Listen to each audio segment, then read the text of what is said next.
Welcome back, brothers and sisters, to the Knowledge of the Holy. Hope you're well. I hope you've had a good Sabbath rest. Hope you had a good weekend so far. If you're like me on your way to work, I pray you have a blessed day at work. So we continue on our little mini series before we get to the trials of Jesus Christ. So we looked at the suffering servant. We then looked at the why was Jesus the suffering servant. We're now going to look at the reward from the suffering servant, what we receive by believing in the suffering servant, which is Jesus Christ. Now, you know, when the angel said to Mary, "You shall name the child Jesus," that was the name, Jesus. Christ is his mission: redemption, salvation, the Messiah. So when you say Jesus Christ, it's Jesus, the Savior, the Redeemer, the Messiah. So Christ is the mission. Those who may not have known that, if you did, you know. So that's why when we say Jesus Christ, we mean Jesus, our Savior, Jesus, our Redeemer, Jesus, our Messiah. Just a fun fact there. So we're going to look at, like I said, the reward. But before we look at the reward, what I wanted to do was just look at something where we're going to look at faith. All right, because we need to have faith in the reward before we can get the reward.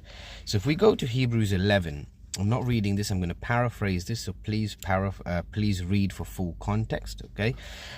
So we're looking at Hebrews 11, and in there we see by faith, so again, like I said, please read the whole thing. So the very first one explains faith. Now faith is the substance of things hoped for and the evidence of things not seen.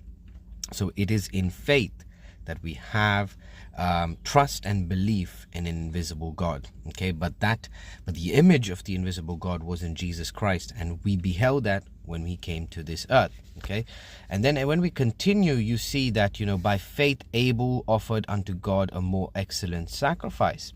By faith Enoch was translated that he should not see death. But without faith, number 6, verse 6. But without faith it is impossible to please him. For he that cometh to God must believe that he is.